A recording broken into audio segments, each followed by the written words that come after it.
Family को threats मिल रहे हैं, विच इज़ वेरी अनफॉर्चुनेट। आप क्या कहना चाहेंगे? और जो सिद्धू मूसेवाला जी के साथ भी हुआ। बिल्कुल मैं बोलना चाहूँगा, और इनफैक्ट आपने बहुत सही क्वेश्चन किया, तो जो हुआ है बहुत गलत हुआ है सिद्धू मूसेवाला के साथ, और उनकी उससे ज़्यादा उनकी फैमिली। एक जवान लड़का जस्ट 28 ईयर्स ओल्ड इतनी जल्दी हमें छोड़ के चला गया, एंड वो एक नेचुरल डेथ नहीं, वो एक मर्डर है। और जब किसी का मर्डर होता है तो हम सबको आवाज़ उठानी चाहिए, और इसलिए नहीं कि वो सिर्फ सिंगर थे, वो एक नागरिक था, पॉलिटिशियन था, सिंगर था, बहुत ज़्यादा इंसान था। अगर इतने बड़े सेलिब्रिटी के साथ दिन दिहाड़े ऐसे हो सकता है, आई डोंट थिंक कि आम जनता का तो पता नहीं लग रहा होगा कि क्या हो रहा है। ये तो थैंक्स टू मीडिया, जिन्होंने थैंक्स टू मीडिया कि जिन्होंने इतनी आवाज़ उठाई, तो ये चीज़ ऊपर के यहाँ पे आई है, ऊपर के आई है, लोगों ने देखा है। लेकिन बहुत सारे लोग तो बेचारे ऐसे ही मर रहे होंगे गोलियों से, और किसी का मर्डर हो रहा होगा और हमें पता नहीं चल रहा। तो ये चीज़ को हमें रोकना चाहिए, और आज सलमान भाई को इतनी बड़ी धमकी मिली है, जो कि हमें इसको लाइटली या ईजिली नहीं लेना चाहिए। और यही मैं सरकार से और पुलिस कर्मचारियों से मैं रिक्वेस्ट करूंगा कि इन चीज़ों को आप रोक सकते हैं, ये आपके हाथ में है। और आज एक नौजवान के साथ हुआ है, कल को किसी के साथ भी हो सकता है। कहीं ना कहीं आपको लगता है कि पंजाबी इंडस्ट्री के ऊपर अभी थोड़ा सा ये गैंग वॉर्स की वजह से थ्रेट बहुत बढ़ गया है? Do you think that Punjabi industry के ऊपर, म्यूजिक इंडस्ट्री? बहुत ये बहुत ही सैड है कि पंजाब में ऐसा हो रहा है। वो पंजाब जिसको मैं बहुत प्यार करता हूँ, वो पंजाब जिसमें मैंने अपने सारे बचपना वहाँ पे गुजारा है और हंसते खेलते गुजारा है, कभी ऐसी प्रॉब्लम आई नहीं है। बहुत साल पहले कुछ प्रॉब्लम्स थी हमारे पंजाब में भी, इनफैक्ट मुंबई में भी सुनते थे कि चलो यार अंडरवर्ल्ड है, ये है, वो है, लेकिन काफ़ी टाइम से बहुत स्मूथली चल रहा है। एंड अभी ये 2022 में अगर फिर वही जानवर वाली हरकतें होंगी इंसानों के साथ, तो वो बहुत गलत है। और कहीं ना कहीं इसके पीछे मैं नहीं कहूँगा सरकार का दोष है या पुलिस का दोष है, कहीं ना कहीं हम सबका भी दोष है कि हम उस चीज़ को लाइटली लेते हैं, हम उसकी आवाज़ नहीं उठाते। 20 साल पहले भी मेरे साथ ऐसा भी हुआ था कि मुझे भी ऐसे धमकी आती रहती थी, और मैंने हमेशा उस चीज़ को लाइटली नहीं लिया। मैं हमेशा जितने भी मेरे इर्द गिर्द थाने थे या जो मेरे दोस्त थे पुलिस में, मैं उनको हमेशा बताता था यार ऐसे ऐसे मुझे प्रॉब्लम्स आई है। तो हमारी प्रॉब्लम है कि जब हमें कोई धमकी देता तो हम डर जाते हैं। तो अभी क्या है, बहुत सारे बेचारे सिंगर्स हैं जिनको धमकियां आ रही हैं और वो चुपचाप, इसमें पता भी नहीं चलता। आज कोई भी अब मुझे फ़ोन करेगा तो मैं कंफर्म नहीं करूँगा, मुझे कोई बोलेगा यार मैं इस गैंग से मैं बिलोंग करता हूँ, तो मैं 100% डर के बोलूँगा यार बताओ क्या करना है। वही चीज़ हमारी गलती है कि जो पिछले 5 साल से मैं सुनता आ रहा हूँ, ये बहुत ज़्यादा एकदम से ऐसा गैंग वार शुरू हो गया कि आप उनके कॉल्स आते हैं और वो एक डिमांड कर देते हैं और सिंगर्स प्यार से उनको पैसा दे देते हैं, या प्रोड्यूसर या एक्टर भी। गिप्पी गरेवाल के साथ भी ऐसा हुआ था, आई गेस मनकीरत के साथ भी ऐसा हुआ था। तो जब भी किसी के साथ होता है, आई थिंक उसी वक्त उसको मीडिया को और पुलिस को रिपोर्ट करानी चाहिए। वो जो डिले करते करते आज ये हाल हो गया कि दिन दिहाड़े एक जवान लड़के की गोली के साथ 15 लोग आते हैं और एकदम छल्ली करके उसको जाते हैं, इतने बुरे तरीके से मारते जैसे कोई बहुत बड़ा कोई गैंगस्टर को मारा जाए। लेकिन मैं जब उनको लंदन में मिला था 2017 या 18 के आसपास में मिला था, तो तब भी हम यार दोस्त बैठे, तो यही बेचारा मुझे बार बार कह रहा था कि यार ऐसे प्रॉब्लम में मैं गुजर रहा हूँ और मुझे नहीं समझ आता कि मैं इन चीज़ों को कैसे हैंडल करूँ। तो मैंने उनको बोला था मेरे साथ भी ऐसा होता रहा है, अभी भी हो जाता है। अभी वो आदमी सच में गैंगस्टर है कि नहीं, प्रॉब्लम ये है आज की डेट में हम इतना लाइफ में डर जाते हैं कि यार जिसका भी कॉल है आज अभी सलमान भाई के साथ जिसने भी करा है, अगर हम एक पहलू देखें तो वाकई में बहुत सीरियस बात है। दूसरा पहलू देखो तो बहुत इजी बात है यार, किसी का भी आप नाम लेके एक चिट लिख के बोल दो ये जीबी है और ये एलबी है, तो कल को कोई और शरारत कर जाए और कोई और उसकी भुगत जाए उस चीज़ का। तो ये प्रॉब्लम बहुत सालों से चल रही, पिछले 5 सालों से चल रही थी सिद्धू के साथ। लास्ट अभी वो 15 मई के आसपास वो आए थे मुंबई, और मुझसे उनकी यही चैट पे बात चल रही थी, नॉर्मली बात। मेरा एक दोस्त है दीपक, जिसके थ्रू हम बात कर रहे थे कि यार मैं यहाँ पे घूम रहा हूँ पाजी, यहाँ पे तो कोई प्रॉब्लम नहीं है, मैं तो अकेला घूम रहा हूँ, यहाँ तो कोई मुझे पहचानता नहीं है, कोई मुझे घूरता नहीं है। तो मैं मजाक में बोल रहा था कि तुम मेरे घर पे शिफ्ट हो जाओ, और जब भी तेरा दिल करता तो ये मत सोच के यार मुंबई में पंजाब नहीं है, हम यहाँ मैं और कपिल भाई रहते हैं और बहुत हमारी बॉन्डिंग है, तुम यहाँ शिफ्ट हो जा।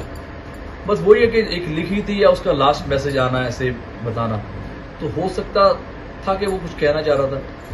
बट ये जो हुआ है ये बहुत गलत तरीके के साथ हुआ है एंड आई एम श्योर के कहीं ना कहीं सरकार इस चीज़ को बहुत स्ट्रिक्टली रोकने की कोशिश कर रही होगी, क्योंकि अगर ये अब नहीं रुका और अगर हम लोग एक नहीं हुए तो दिन दिहाड़े किसी के भी साथ भी ये हो सकता है।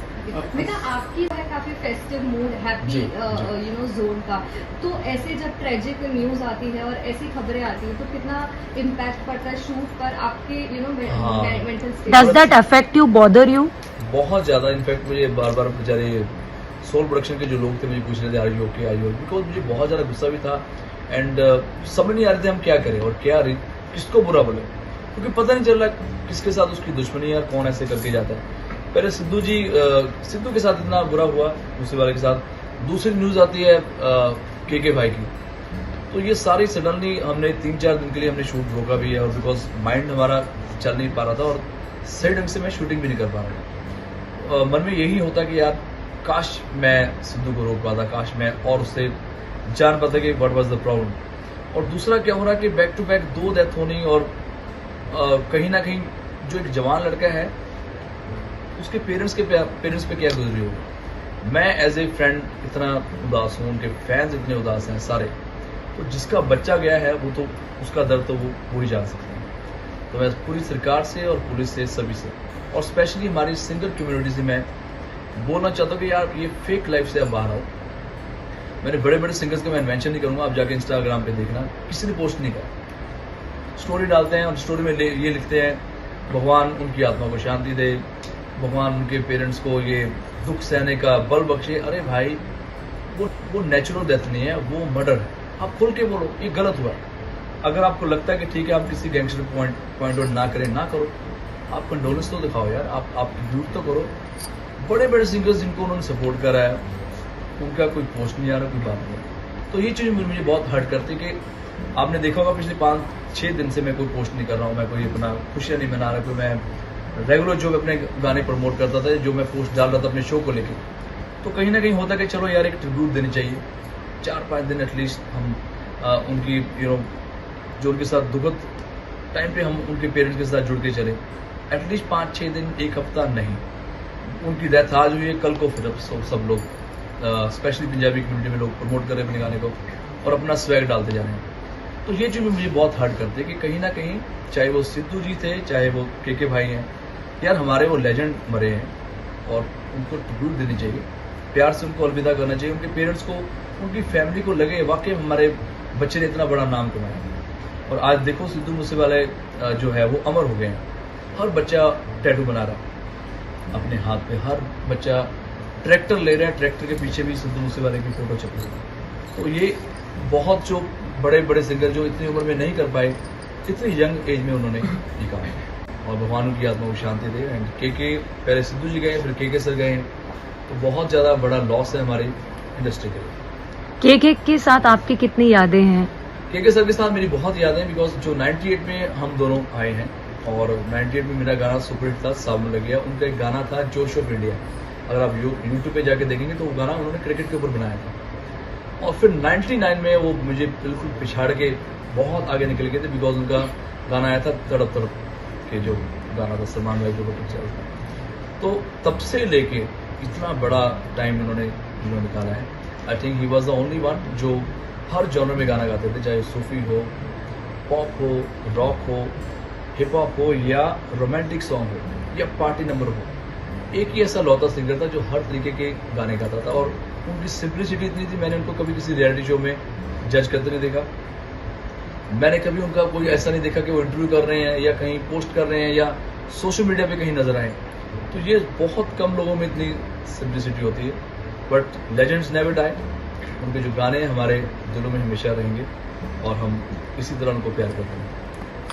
सर मेरा एक आखिरी सवाल है। सर सिद्धू मूसेवाला के बारे में आपने काफी चर्चा की जी। पर सिद्धू मूसेवाला की एक दिन पहले सिक्योरिटी हटा दी गई, तो सर क्या आपको लगता है सेंट्रल गवर्नमेंट को स्टेट गवर्नमेंट पे एक कड़क एक्शन लेना चाहिए इस बात पे कि उनकी एक दिन पहले सिक्योरिटी हटा दी और उनके जब वो गाड़ी में बिल्कुल मैं सहमत हूँ कि चलो जाने अनजाने में अगर सरकार से ये गलती हुई है कि उन्होंने सिद्धू मूसेवाले की सिक्योरिटी हटाई। मेरा क्वेश्चन ये है 400 लोगों की सिक्योरिटी हटाई, 400 लोगों के ऊपर गोली क्यों नहीं चली? वाई सिद्धू मूसेवाला? ये मेरा क्वेश्चन है कि अगर हम अब क्या हो रहा है कि सबको वापस सिक्योरिटी मिल गई है, लेकिन जो जाना था वो बेचारा मर गया। तो इतनी दुनिया की सिक्योरिटी हटी है, लेकिन एक ही बंदे पे अटैक क्यों होता है? तो ये बहुत ही शर्मनाक बात है। और अभी तक क्या इसका हल निकलेगा ये तो सरकार बता सकती है। एंड थैंक्स टू मीडिया कि आप लोग इतना आवाज उठा रहे हो, जिसकी वजह से इतना लंबा ये चल रहा है और लंबा चलेगा। आप उसको जब तक सिद्धू मूसेवाले को जस्टिस नहीं मिलता, उनकी फैमिली को जस्टिस नहीं मिलता।